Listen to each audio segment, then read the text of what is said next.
Buonasera da Sicilia 24, i titoli. Mafia, condannato a 9 anni l'autista di Messina Denaro accusato di favoreggiamento per conto del boss Giovanni Luppino, chiedeva anche il pizzo. A Palermo aggredì medico che non gli aveva voluto prescrivere un farmaco, arrestato. Ponte sullo Stretto, in Parlamento question time con Salvini, il deputato Bonelli tuona il progetto manca di prova sismica. Sanità, in Sicilia tagliati 50 milioni di investimenti, coro di no al decreto Fitto che rimodula i fondi del PNRR destinati a ospedali e case di cura. Strage di Altavilla Milicia, c'è una nuova ipotesi. Giovanni Barreca potrebbe essere stato drogato da Massimo Carandente e Sabrina Fina, i due santoni che lo avrebbero spinto ad uccidere moglie e figli. A Catania viaggio nel quartiere di San Giovanni Galermo tra strade dissestate e pista ciclabile ricoperta di cespugli. Università di Palermo, laurea honoris causa in italianistica, Mimmo Cuticchio, attore puparo. Calcio, la priorità del Catania è la salvezza. Domenica al Massimino arriverà il Cerignola. Ai rossazzurri serve una vittoria scacciacrisi.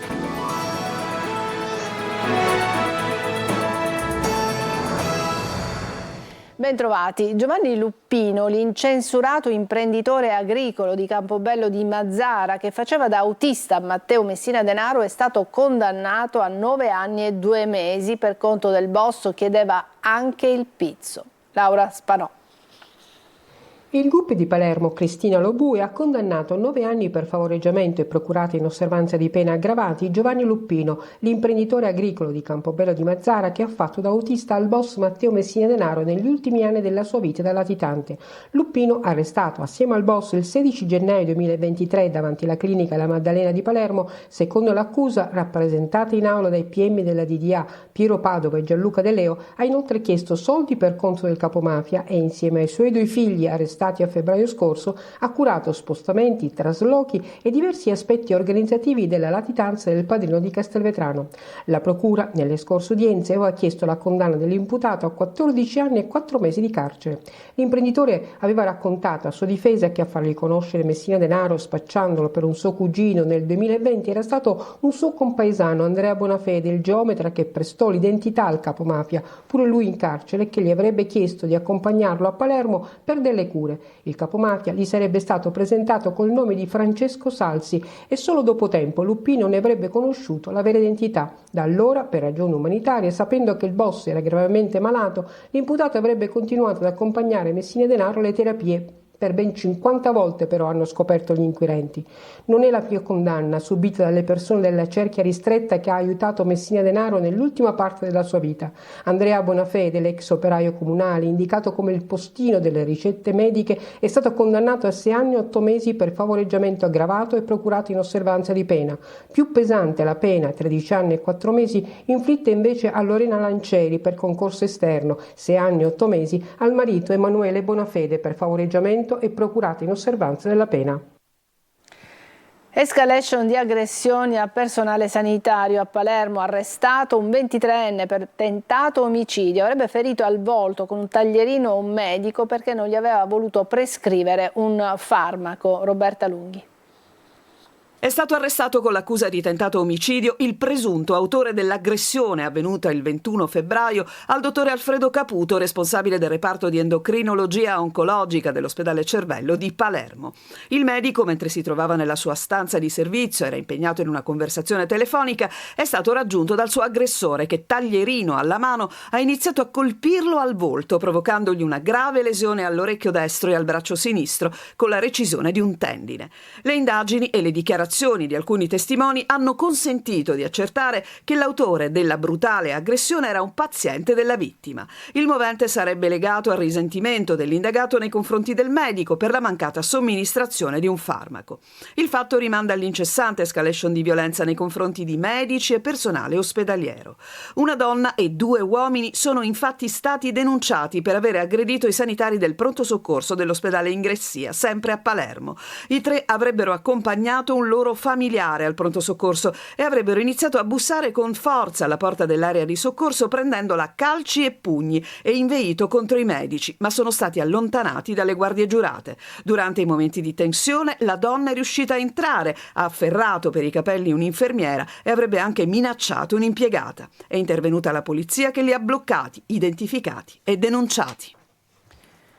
Acceso scambio di accuse tra il ministro Salvini e il verde Bonelli sul ponte dello Stretto durante il question time alla Camera. Luca Ciliberti. Bagarre nell'aula della Camera durante il question time sul ponte sullo Stretto di Messina. Il ministro Salvini ha risposto all'interrogazione dell'onorevole Angelo Bonelli in merito alle obbligazioni contrattuali poste a carico della società Stretto di Messina nel caso di aumento dei costi o di ritardi nell'esecuzione dell'opera.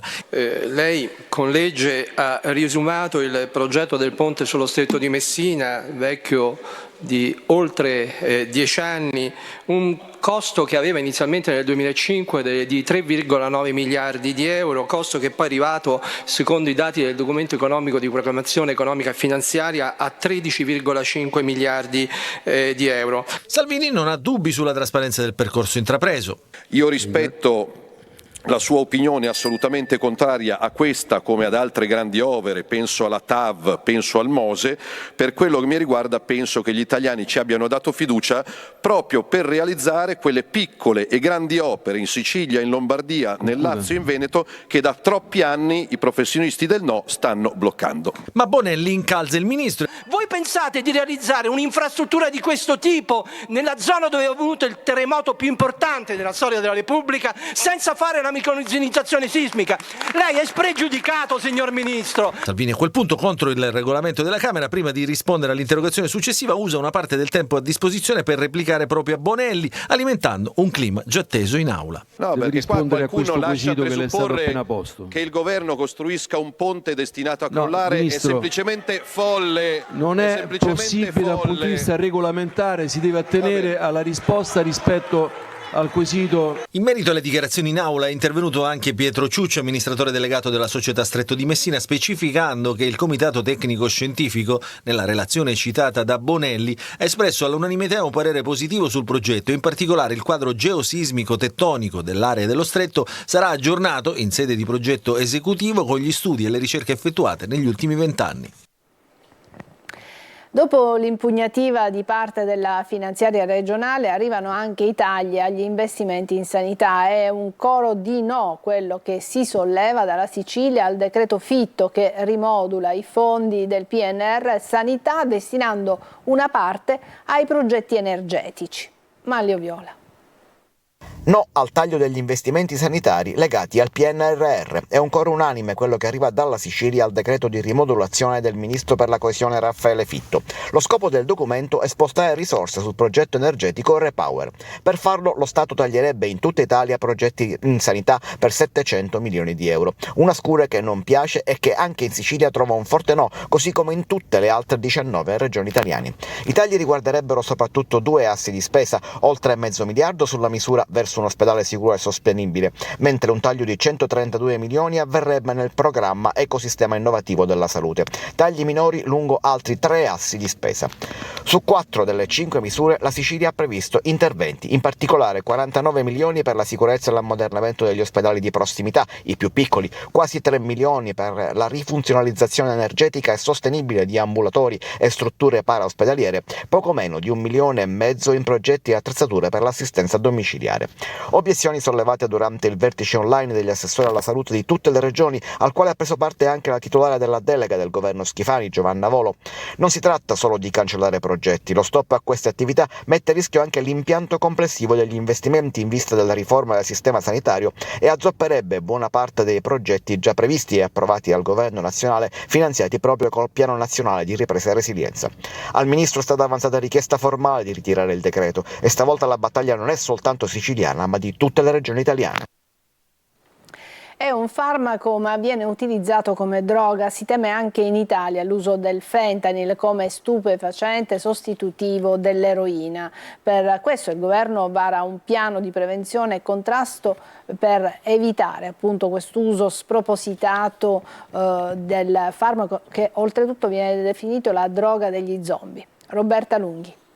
Vogliamo muoverci in un'ottica di prevenzione. Parola d'ordine, prevenzione, per evitare che in Italia si possa radicare il devastante fenomeno dell'uso improprio del fentanyl, farmaco fondamentale per le patologie del dolore, ma che può trasformarsi in strumento di morte se usato come sostitutivo dell'eroina, tendenza ormai consolidata negli Stati Uniti, dove la droga degli zombie ha causato solo nel 2022 100.000 morti. Per questo il governo italiano vara un piano per prevenire l'emergenza, presentato a Palazzo Chigi, alla presenza tra gli altri del sottosegretario alla presidenza del Consiglio Mantovano e del ministro alla salute Schillaci. Tra i punti essenziali della prevenzione il monitoraggio dell'uso del fentanyl per evitare scopi non sanitari, l'attivazione di sistemi di allerta per prescrizioni anomale, i controlli del NAS dei carabinieri sulla distribuzione e maggiori misure di sicurezza nei luoghi di conservazione. Ma c'è anche la necessità di contrasto, in primis attraverso campagne di informazione per capirne la pericolosità. L'uso di fentanyl come droga, che a 2, a 3, a 4 milligrammi al giorno come sostituto dell'eroina, può causare una grave intossicazione acuta e quindi depressione respiratoria e morte per depressione respiratoria. Quello del fentanyl non è un traffico limitato agli Stati Uniti. In Unione Europea ci sono segnali in Portogallo e Gran Bretagna, ma l'interesse delle organizzazioni criminali è anche nel nostro paese. L'intelligence segnala anche una certa elasticità e prontezza da parte di sodalizi criminali italiani, in particolare dell''ndrangheta, per recepire questa sostanza. Il pericolo però di una criminalizzazione del fentanyl a prescindere esiste e qui il farmacologo ricorda che resta importante distinguerne l'uso. Va differenziato e tutelato l'uso dell'oppiaceo come analgesico, che non si deve discutere, e invece quello che sta facendo il Ministero, di quali siamo profondamente grati, che è l'analisi del rischio associato all'abuso. C'è una nuova ipotesi per la strage di Altavilla Milicia. Giovanni Barreca potrebbe essere stato drogato da Massimo Carandente e Sabrina Fina. Sentiamo Marco Gullà. Un lavoro incessante e minuzioso sulla strage di Altavilla. Gli inquirenti e RIS collaborano a braccetto per capire chi ha avuto più responsabilità nella mattanza che c'è stata nella Villetta degli Orrori. Gli investigatori pensano che un ruolo fondamentale lo abbia avuto la coppia diabolica Massimo Carandente e Sabrina Fina. Sarebbero stati loro i registi della strage, secondo un'ultima pista che stanno percorrendo gli inquirenti. Il sospetto è che Giovanni Barreca possa essere stato drogato con qualche sostanza dalla coppia per indurlo a commettere gli omicidi.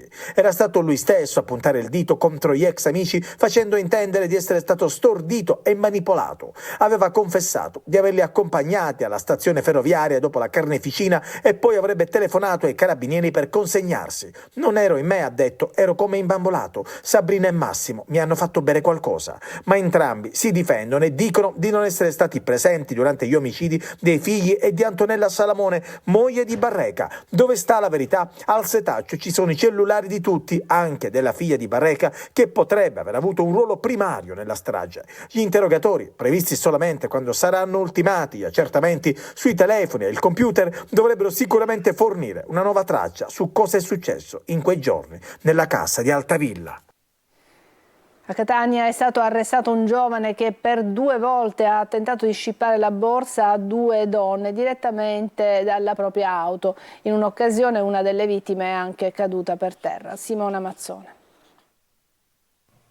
Si era escogitato lo Scippo Drive, un 24enne di Catania che nell'arco di alcuni minuti è diventato il terrore delle donne nel centro storico. Lo vedete in queste immagini mentre nel tentativo di portare a termine il furto ai danni di una passante in via Mancini, angolo via Vasta, le afferra con violenza la borsa mentre è alla guida di una piccola utilitaria col braccio sinistro fuori dal finestrino. La donna viene sbalzata in aria e trascinata per alcuni metri sul selciato, per lei lesioni giudicate guaribili in 7 giorni. E da mezz'ora passata la mezzanotte trascorrono altri 3 minuti e il 24enne si sposta in piazza Duomo, dove adocchia la sua prossima vittima, sempre restando a bordo della propria auto. Le si avvicina lentamente e cerca d'improvviso di afferrarle la borsa. La vittima è riuscita fortunatamente a non perdere l'equilibrio. Lo scippatore pensava di averla fatta franca, ma attraverso l'analisi dei sistemi di videosorveglianza della zona, gli agenti sono risaliti sia alla targa della macchina che al guidatore. Decisive anche le informazioni raccolte dai testimoni presenti al momento dei fatti. Il giovane è stato individuato e arrestato. Il GIP ha disposto nei confronti del 24enne gli arresti domiciliari per furto, tentato furto con strappo e lesioni personali.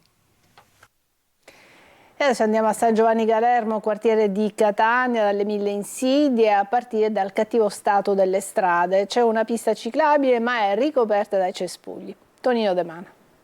Via Galermo Mulattiera, pericolosa in auto, in moto e a piedi. Abbiamo sintetizzato il tutto perché sono tanti i messaggi alla nostra linea di WhatsApp 342 74 55 005 che segnalano lo stato di abbandono di una strada che collega il popoloso quartiere di San Giovanni Galermo alla circonvallazione di Catania. Un'arteria di fondamentale importanza per la viabilità cittadina, ma che al tempo stesso non riceve le giuste attenzioni da parte dell'amministrazione comunale. Basta osservare l'asfalto per rendersene conto, con buche ed avvallamenti che rappresentano un serio pericolo per tutti, in particolare per chi si avventura con un mezzo a due ruote. E non va meglio per i pedoni, costretti ad attraversare in punti dove le strisce sono sbiadite e dove il semaforo è inesistente, spento e addirittura fatiscente. Da queste parti gli incidenti sono all'ordine del giorno, anche mortali. E non va meglio tra le vie Polveriera ed Orsa Minore, tipico esempio di incrocio killer dove un semaforo o dei dossi potrebbero in parte ridurre la pericolosità. Periferie dimenticate, come conferma il consigliere della quarta municipalità Giuseppe Ragusa. Abbiamo effettuato 2 consigli, di cui uno itinerante in via Virdimura, e purtroppo le risposte delle amministrazioni centrali non sono mai arrivate. Segnaletica orizzontale e verticale non presente, caditoie distrutte e rumorose, quindi chiedo che le amministrazioni centrali si attivi immediatamente a risolvere queste problematiche ormai da circa 6 anni presenti e segnalate continuamente dal Consiglio di Municipi. A San Giovanni Galermo non si vedono biciclette, eppure in via Virdimura c'è una pista ciclabile sulle cui condizioni è meglio stendere un velo pietoso. Enormi cespugli invadono il tracciato, così gli amanti del pedale possono fare un bel giro che di naturalistico però ha ben poco. E adesso una breve pausa, ci vediamo tra poco.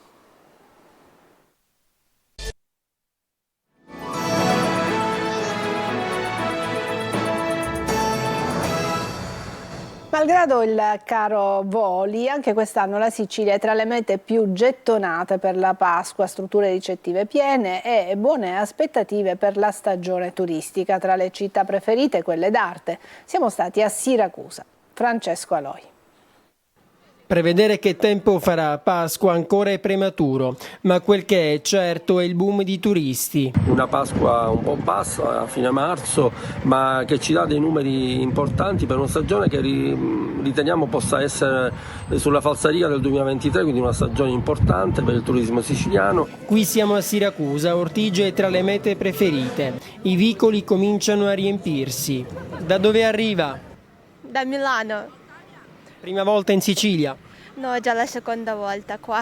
Infatti sono tornata perché mi piace troppo la terra nobile. Sono tornata in questo posto in cui mi è capitato già di venire altre volte. Ci sono tornata per portare chi conosco. What did you visit?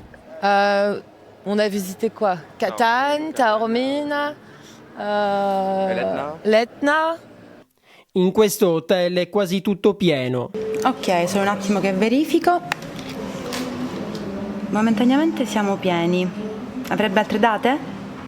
Ma sarà pienone in tutte le città d'arte, da Palermo a Catania, passando per Agrigento. Nota positiva è anche l'aumento della permanenza media. Il turismo mordi e fuggi sembra in calo. Quest'anno Pasqua arriva prima e arrivano prima gli ospiti. Abbiamo un buonissimo riscontro da parte della clientela straniera che ha superato il soggiorno medio di 2 notti. La Sicilia viene scelta anche per soggiorni più lunghi, si va oltre i 3 giorni, i 3 pernottamenti. Sempre più turisti, numeri che valgono doppio considerato il caro voli. Anche per questa Pasqua arrivare in Sicilia in aereo costerà centinaia di euro, ma nonostante tutto le presenze crescono sempre più. Laurea magistrale honoris causa Mimmo Cuticchio, il maestro puparo di Palermo. Oggi pomeriggio il riconoscimento da parte dell'Università di Palermo. Marco Cullà. Con i suoi pupi ha fatto divertire migliaia di persone, soprattutto bambini. Orlando, Rinaldo e Nea, tutti i pupi di Mimmo Cuticchio, questa volta si complimentano con il loro maestro per la laurea honoris causa in italianistica che gli ha conferito l'Università di Palermo oggi pomeriggio. Nel 2023 ha compiuto 50 anni il teatrino di Via Bara all'Olivella, dove, proseguendo il tragitto del padre Giacomo, Mimmo Cuticchio è andato oltre la tradizione. L'opera dei pupi fa sempre tutto esaurito e oggi per lui il riconoscimento di Unipar.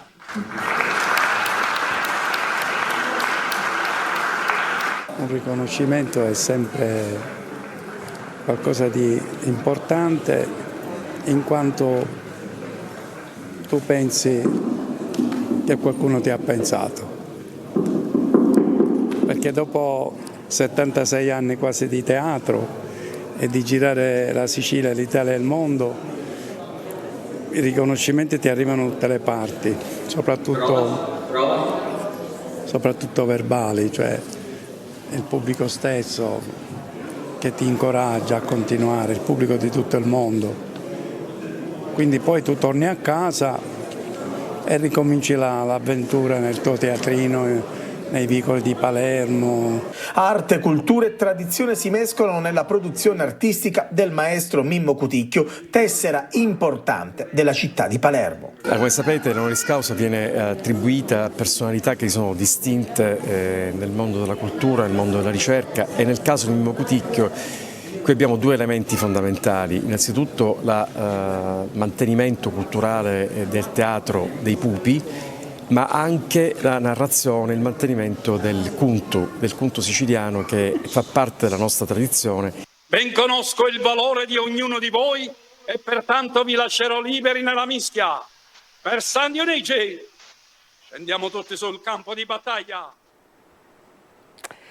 Adesso una pausa e poi il calcio, parleremo del Catania.